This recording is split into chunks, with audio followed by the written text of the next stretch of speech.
Tuhan akan memulai kisahkan. Terima kasih Tuhan berkati kayu dan teman-teman yang sekarang hadir ya Tuhan maupun yang tidak hadir. Terima kasih Tuhan karena kami akan mencatat dan membaca Alkitab dan bertemu Yesus. Ya, amin. Amin. Oke. Apa kabar semuanya? Sehat? Sehat. Oh, kemarin yang ada ulangan harian, gimana ulangannya? Baik, bagus nilainya. Aku dapat 80, 90, 100. Nggak ada yang remet kan? Puji Tuhan. Hebat-hebat anak-anak ya. Oke, siapa yang kemarin minggu ke gereja? Onsite. Kenzi, Joshua, Ezra, Talumu. Kak, aku nggak beribadah, Kak. Online nggak? Online. Oh, online. Ya, kalau online berarti tahulah ceritanya ya. Tahu. Ya. Kita hafalin ayat hafalan. Ada yang hafal belum ayat hafalannya? Panjang. Panjang.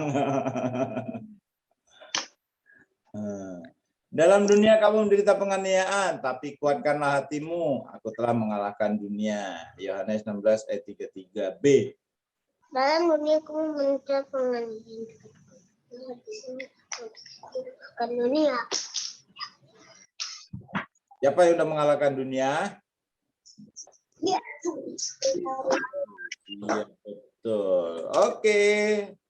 Kita melanjutin yang masih tentang harapan ya. Percaya bahwa sesuatu yang baik bisa datang juga dari sesuatu yang baik. Nah, hari ini temanya apapun yang terjadi, percayalah Tuhan hidup. Siapa yang bisa nyanyi lagu ini? Apa? Tidak. Ada yang tahu nggak lagunya? Enggak tahu. Nggak ada yang tahu ya. Sebab dia hidup, ada hari esok. Sebab dia hidup, ku tak gentar, karena ku tahu dia pegang hari esok. Hidup jadi berarti sebab Yesus hidup. Ya, jadi karena Tuhan Yesus hidup, kita nggak perlu takut hari besok. Karena Yesus hidup, Dia pegang hari esok kita. Ya, itu pengharapan. Itu namanya harapan. Kita tahu Tuhan yang menyediakan hari depan kita. Nah, oke, kemarin kita sharing firman-Nya tentang Yesus ditangkap. Jadi ketika Tuhan Yesus waktu itu mau dijadikan raja, Tuhan Yesus nggak mau. Karena Tuhan Yesus punya misi yang lebih besar, menyelamatkan umat manusia dari dosa. Nah, malam itu Yesus sedang berdoa di Taman Getsemani. Lalu murid Tuhan Yesus yang namanya, siapa namanya? Yudas Iskariot, karena ada dua Yudas. Yang satu Yudas Tadius, satu Yudas Iskariot. Yudas Iskariot datang mencium Yesus dan dia udah kasih tahu nih pasukan ini nanti orang yang karena gelap kan, nggak kayak sekarang kan taman ada lampunya. Waktu itu kan taman gelap, jadi orang cuma bisa ngelihat karena pakai obor juga nggak terlalu terang. Jadi mereka bisa lihat siapa yang dicium Yudas, itulah yang harus ditangkap. Nah, kemudian Yudas mencium Yesus. Kenapa Yudas mengkhianati Yesus? Ada yang tahu? Karena Yudas ingin uang. Iya, betul. Karena Yudas lebih menyukai uang. Karena Yudas ingin uang. Berapa dijual Tuhan Yesus? 30 uang perak. Iya, 30 keping perak. 30 keping perak. Iya, hanya dengan 30 keping perak Yudas mengkhianati Yesus. Dan ketika Yudas mencium Yesus, Yesus ditangkap. Ketika Yesus ditangkap, semua murid-muridnya kabur. Lalu malam-malam Petrus mau lihat Yesus, ditanya, kamu Petrus, kayak kamu murid Yesus? Bukan. Ditanya lagi, kamu murid Yesus? Bukan. Ditanya lagi, kamu murid Yesus? Bukan, gitu ya. Jadi dia menyangkali Tuhan Yesus 3 kali. Waktu ayam berkokok, Petrus ingat sebelum Tuhan Yesus ditangkap, Tuhan Yesus pernah bilang, Petrus, kamu akan menyangkali aku 3 kali. Petrus bilang, enggak mungkin aku menyangkali Tuhan. Aku pengikut setia Tuhan. Tapi malam itu dia menyangkali Yesus 3 kali. Ketika ayam berkokok, dia ingat kata-kata Yesus, dia nangis. Ya, aku sudah mengkhianati Tuhan juga, sama kayak Yudas. Cuma bedanya Yudas dibayar, aku enggak. Aku menjadi penakut. Gitu ya. Nah, adik-adik, ketika malam itu Tuhan Yesus dibawa ke imam-imam besar, ditangkap, tidak ada yang menemani dia, murid-muridnya pergi semua. Jadi Yesus benar-benar ditinggalkan. Kemudian ketika Yesus disalib, tidak ada yang menemani, bahkan dia berseru begini, Eli, Eli, lama sabachthani. Artinya, Tuhanku, Tuhanku, mengapa engkau meninggalkan aku? Artinya ketika Tuhan Yesus disalib itu, dia benar-benar sendirian, adik-adik. Tidak ada yang menemani. Ya, sedih banget. Sampai akhirnya dia meninggal, dia dikuburkan, di kuburan juga sendiri. Gitu. Nah,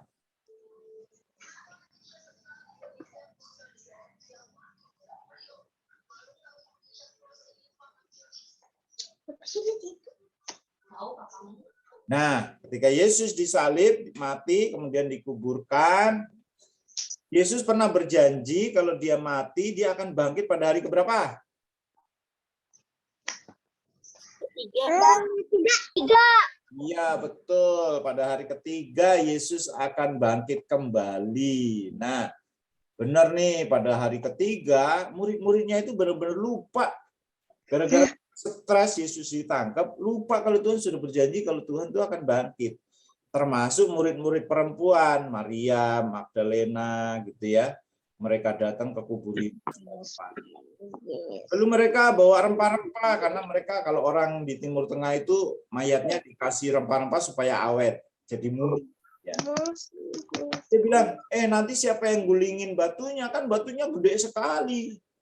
Mereka subuh-subuh pergi ke sana dan ternyata ada gempa bumi adik-adik pagi itu, gempa bumi yang besar, sehingga batunya terguling. Enggak cuma batu yang terguling, kuburan-kuburan juga terbelah.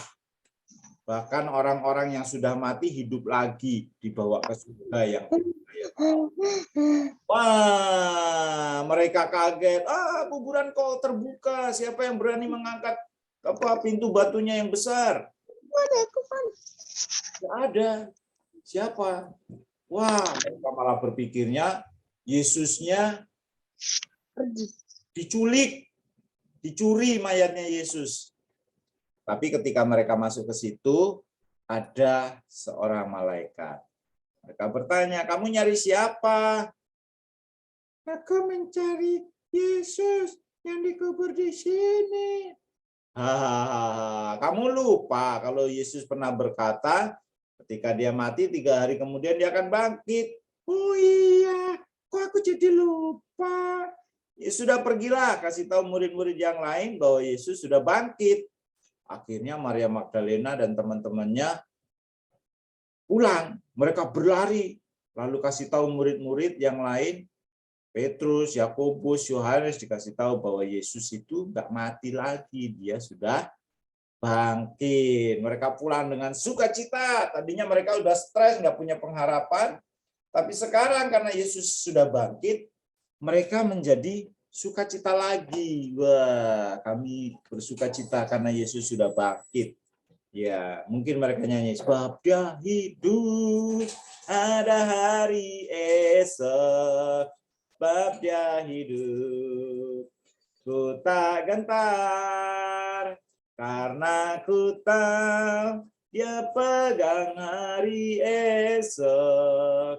Hidup jadi berarti sebab Yesus hidup. Mereka bersukacita, mereka mendapat pengharapan. Tapi mereka pikir Yesus kalah, tapi ternyata Yesus menang dari maut.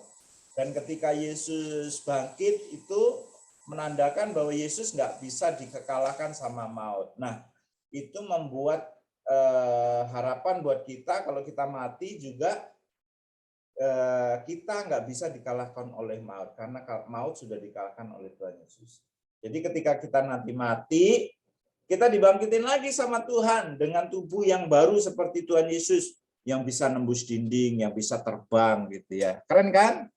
Ya, jadi sekalipun sepertinya Tuhan Yesus mati nggak ada harapan kita, tapi ternyata ketika dia bangkit dia memberi harapan. Jadi pengharapan itu bisa datang bahkan di saat kayaknya nggak ada harapan, pengharapan itu masih ada. Ketika Tuhan Yesus bangkit, dia memberi harapan sama kita. Dia memberi harapan buat semua anak-anak yang percaya bahwa hari depan kita, keselamatan kita, masuk surga kita, semua sudah ditanggung oleh Tuhan Yesus.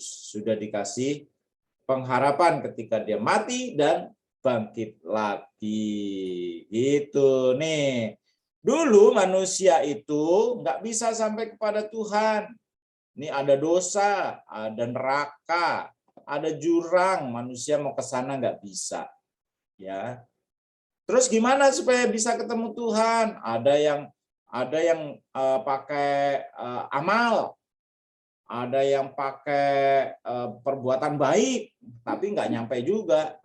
Nah, ketika Tuhan Yesus disalib, ini ada lambang salib, ini memberikan jembatan. Nih. Jadi orang yang mau ketemu Tuhan nggak akan jatuh ke sini, nggak jatuh ke neraka, tapi bisa langsung ketemu Tuhan karena Tuhan Yesus sudah disalib menjadi jembatan buat kita ketemu sama Tuhan. Ya, barang siapa yang percaya kepadanya tidak binasa, tetapi beroleh hidup yang kekal. Ini coba lihat Kak Yudi nih, Kak Yudi mau main sedikit nih, coba lihat. Ini seperti tadi manusia dan Tuhan tadi, ini manusianya di sini ya, manusianya di sini, Tuhannya di sini, gitu ya. Nah, karena dosa, ini karena dosa nih. Karena dosa ini diputus ya, hubungannya tadi ada jurang tadi kan. Nah, putus sekarang. Hubungannya manusia dengan Tuhan jadi putus karena dosa. Kemudian manusia datang kepada Tuhan, hubungannya tadi jadi disambung. Tapi ketika Tuhan Yesus yang sambung tadi kan ada salib ya. Ada salib di itu tadi. Tadi yang hubungannya putus, seperti tali ini putus, manusia dan Tuhan terpisah, sekarang sudah disambung lagi karena ada Tuhan Yesus. Nah, jadi utuh lagi, disambung lagi, tidak putus lagi, manusia dengan Tuhan bisa ketemu lagi. Ini ada lagi nih. Ini mainan bambu nih, mainan bambu. Ini bambu ini ada talinya. Nah, talinya ini terhubung. Bisa ditarik. Bisa ditarik lagi. Ya, bisa ditarik. Gitu ya. Ini seperti manusia dengan Tuhan tadi. Ketika manusia berdosa, ini diputus ya. Putus deh. Ya, gimana udah putus? Hubungannya manusia dengan Tuhan terputus. Tapi ketika ada Tuhan Yesus, hubungan yang putus disambung lagi. Bisa nyambung lagi, bisa ditarik lagi, gitu ya. Nah, itu karena ada Tuhan Yesus. Dia memberikan jembatan buat kita supaya kita bisa ketemu dengan Tuhan. Oke, siapa yang mau bertanya silakan. Bisa, apanya yang bisa? Apanya? Apa? Rasanya kita udah pernah aku saja udah pernah lihat berkali-kali. Rob kan, digunting habis itu diikat habis itu lurus lagi. Udah pernah aku lihat Bisa berkali-kali. caranya? Bisa caranya nggak? Kak. Ya, nanti Yang kata betadin, yang kata diaduk-aduk bisa jadi air putih lagi, aku nggak bisa. di Oh rumah. iya. Nanti kapan-kapan kalau ada pelatihan kalian boleh ikut ya. Dikasih tahu rahasianya. Aku Oke. bingung caranya gimana. Ya, nanti dikasih tahu ya. Aku udah kasih garam Kak biar itu. Ada yang mau nanya enggak? Ada Kak. Apa, nanya apa? Malah kasih garam nih orang Hanya nih. tentang sharing tadi, yang Tuhan Yesus disalib, mati terus bangkit lagi. Ada yang mau nanya-nanya? Iya, bisa nyambung lagi. Itu ada caranya. Nanti kayak diajarin kalau kita ketemu ya. Karena kalau di online nggak susah ngajarinnya, mesti ketemu. Ada yang mau bertanya? Kalau nggak ada, siapa yang mau didoain? Foto dulu. Nanti takut ada yang keluar lagi. Yuk, foto dulu. Sebabnya aku tenggorokanku nggak enak, batuk-batuk Kak, muntah. Nah, oke, foto dulu ya. Siap, wajahnya yang ganteng dong yang keluar. Siap, 1. Mama bikin galeri. 1, 2, 3. Ntar, Kak Yudi save dulu. Kak, lagi Kak. Sekali lagi, kasih wajah yang paling ganteng. Siap ya.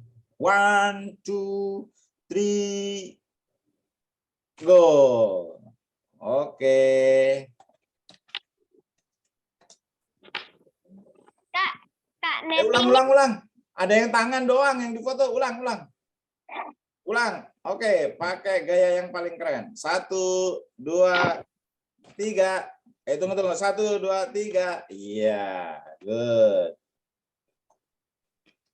Oke, Ezra sakit tenggorokan. Siapa lagi yang sakit? Muntah Kak, muntah.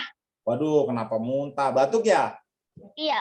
Terus Kak, doain Kak. Coba doain besok, sebabnya aku punya sesuatu deh Kak. Pokoknya doain besok bersembuh. Apa besok ada sesuatunya? Ada deh Kak. Oh, mau tampil? Enggak. Mau Besok itu ulang ada tahun. kayak berenang kan, kayak berenang. Oh ya. Ya, berenang ya udah, aku minta cepet-cepet aja. Ya, gantian. Ini Aiden 2 minggu lagi PTS ya. Oswald 3 Oktober PTS. 3 Oktober PTS ya. Terus siapa lagi? Besok aku Saya besok ulangan. Abad besok ulangan. Kenzi? PTS bahasa Inggris dan Oh IP. iya. Oke. Si ini enggak ada siapa? Dev? Oh, bukan sakit kan? Kak, aku mau pengen tanya deh. Apa? Kan aku pernah tuh pas aku batuk kan dulu kecil, kayak umur 6 lah, kan muntah saya.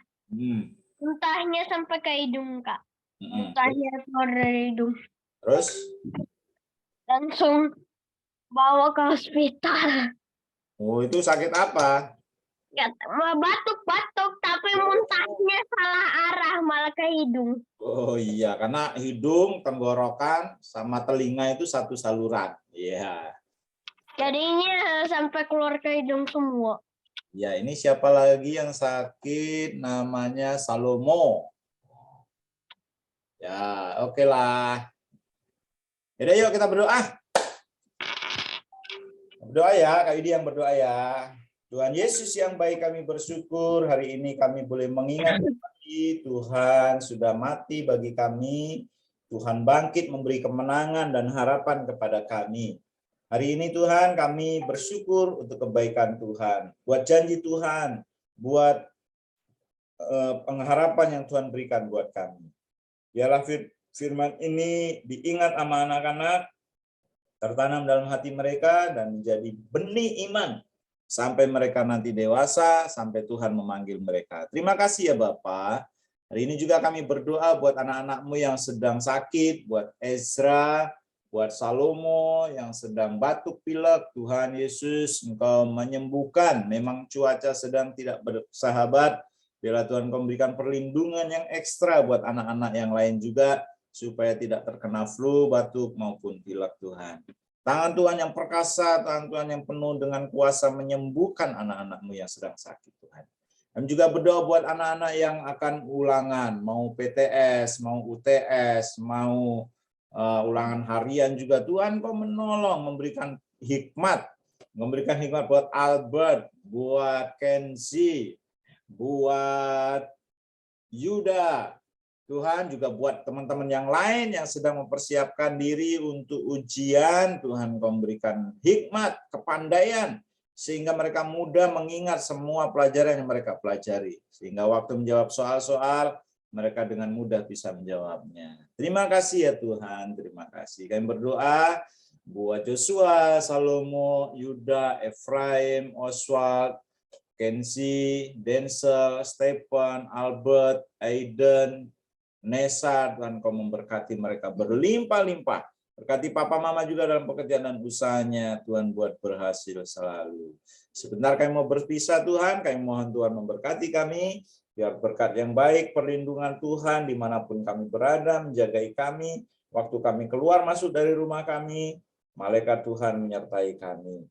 Kasih sayang Tuhan Yesus, juga penghiburan sukacita dari Roh Kudus selalu bersama dengan kami. Sehingga kami boleh melewati hari-hari kami dengan sukacita, dengan kekuatan, kuasa dari Tuhan. Dalam nama Tuhan Yesus, yang terima berkat katakan, amin.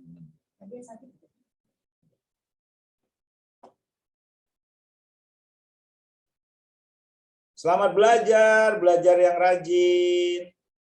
Terima kasih. Terima kasih, Pak. Kurangin nonton TV-nya, kurangin nonton filmnya, banyakin belajarnya dulu. Oke?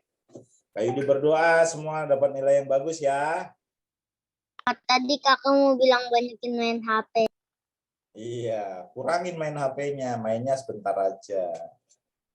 Banyakin main buku aja, buka buku. Ya udah, selamat belajar. Tuhan berkati.